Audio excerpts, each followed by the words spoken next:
ये घटना अलीगढ़ का है। अभी पुलिस खुलासा करती बैठी है, जो 4 आरोपी पकड़े गए ये चारों हिंदू है। पुलिस तत्काल मौके पर पहुंची थी, हमारे सभी अधिकारी मौके पर पहुंचे थे, धार्मिक नारों को वहां से हटाया गया था, पब्लिक से वार्ता की गई थी, उसमें अभियोग दर्ज किया गया। उसी केस का आज पुलिस ने खुलासा किया, एसपी सिटी साहब के नेतृत्व में और सीओ गवाना साहब की टीम ने खुलासा किया, जिसमें 4 लोगों को पुलिस ने अरेस्ट किया। इनके नाम जिशान, जो कि बुलगड़ी का रहने वाला है, अभिषेक, आकाश और दिलीप, ये तीनों भगवानपुर के रहने वाले, इन चारों को गिरफ्तार किया। इनसे पूछताछ की गई और हमारे पास कुछ और साक्ष्य थे, जिसमें कि हमारे पास आपत्तिजनक बातें लिखकर समाज में आपस में दंगा कराने की, आपस में विवाद झगड़ा लगाने की ये जो प्रोसेस है, ये जो लगातार कोशिशें चल रही है, इस कोशिश के पीछे किसका हाथ है? एक एक कोई ना कोई एक बड़ा हाथ है ना इसके पीछे, जो लगातार इस कोशिश के पीछे काम कर रही है। इस एक योजनाबद्ध तरीके से ये काम चल रहा है। इन दिनों अक्सर मिलते हैं, पहले भी मिलते थे। अभी ये वीडियो देख लीजिए, आरएसएस खुद बम की फैक्ट्री लगाती है, बम बनाती है, बम फुड़वाती है। ये आरएसएस का कार्यकर्ता रहा है, इसकी मुंह से खुद जुबानी सुन लीजिए आरएसएस क्या करती है।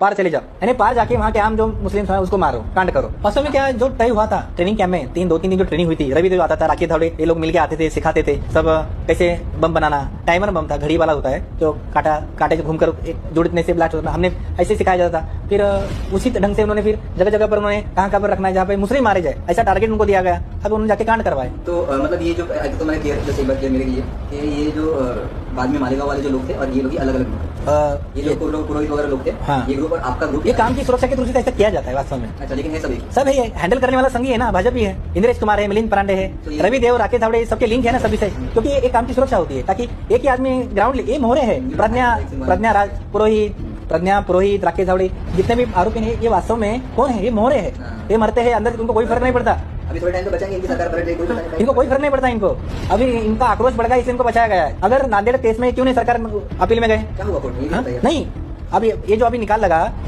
26/2006 का, तुरंत कोर्ट में गए सरकार। मालेगांव में क्यों नहीं गई? नांदेड़ में क्यों नहीं गई? यानी इसमें स्पष्ट होता है कि भाजपा के लोग न्याय व्यवस्था में हस्तक्षेप जो ये लोग कर रहे हैं मिलके पूरे देश में।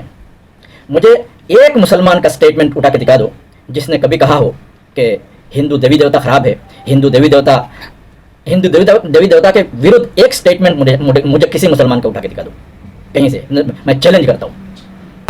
खुद ही हिंदू है, खुद ही कर रहा है। तो ये जो हिंदू होकर मुसलमानों को फंसाने के लिए जो काम इस देश में लगातार हो रहा है, इसके खिलाफ कड़ी से कड़ी कार्रवाई क्यों नहीं होती? ये जो साजिश है, इससे ज्यादा दंगा फसाद की साजिश और क्या हो सकती है? इससे ज्यादा और इससे ज्यादा नीचे गिरने के काम और क्या हो सकती है? शर्म नहीं आती?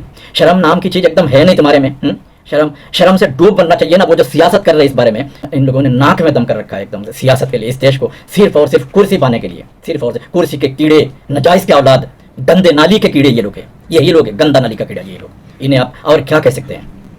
ये ऐसे सियासत के लिए इस तरह देश को तोड़ना, देश को बांटना, देश के अंदर लोगों के बीच दंगा फसाद, खून बहाना इनकी आदत पड़ गई है और इसके लिए ये लोग यही सब कार्रवाई कर रहे हैं। लेकिन वो सियासतदान, वो जो सियासी कीड़े, नफरत के कीड़े हैं, उन्हें बिना दंगे के, बिना भावना भड़काए, उन्हें ये नहीं है ना, चैन नहीं है, उन्हें सियासत का फ़ायदा नहीं मिलेगा। इसके लिए ज़मीन पर यह सब करना बहुत ज़रूरी है।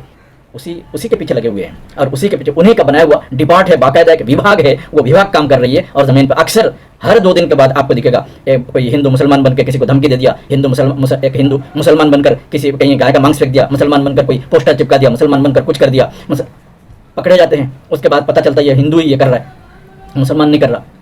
तो इतना नीचे गिरा हुआ, इतना नीचे इससे ज़्यादा नीचे गिरने वाली बात और क्या हो सकती है? इतना नीचे गिरा हुआ हरकत करने के बाद इसे तो सिर्फ सजा नहीं, सजा के ऊपर कम से कम 4 से 5 बार सजा होनी चाहिए। इसको जिंदगी भर जेल से निकले नहीं, जिंदगी भर इन्हें उल्टा लटका देना चाहिए सारे हम ऐसे लोगों को उल्टा। लेकिन हो रहा है कार्रवाई, पकड़ते हैं, पकड़ने के बाद वो कहाँ जाते हैं मालूम नहीं पड़ता। पकड़ते हैं और ऐलान होता ही है मुसलमान नहीं है, हिंदू है, बस खत्म। उसके बाद उसका क्या हुआ नहीं हुआ कुछ नहीं पता। मुझे सिर्फ और सिर्फ इस मिट्टी से हमदर्दी है। लकड़े में दिमक लगती है ना, ऊपर से लकड़ा पूरा ठीक दिखता है, ऊपर से अंदर से पूरी खा जाते हैं, अंदर से पूरा खोखला बना देते हैं, अंदर से पूरा पाउडर बना देते हैं। इस तरह कर रहे हैं ये नफरती चिंटू है, ये नफरती सियासत इस देश को इसी तरह बना रही है लोग। अगर आपको देश से थोड़ा भी प्रेम है तो इन लोगों के विरोध, इन लोगों के खिलाफ कम से कम कुछ नहीं कर सकते। बोलो तो सही, एक साथ बोलो तो सही, एक साथ आवाज़ तो ऊंचा करो। हिंदू मुस्लिम मत देखो यहाँ पर, ना हिंदू ना मुसलमान। देश बचेगा तो हिंदू मुसलमान है, देश नहीं बचेगा तो हिंदू मुसलमान नहीं है। पहले देश बचाओ, पहले देश बचाओ। इस देश को बचाना इस वक्त हर नागरिक पर फर्ज बन गया इस वक्त इन लोगों से बचाना, वरना इस देश को ये तबाह कर देंगे सिर्फ कुर्सी के लालच में। आप यकीन मानो।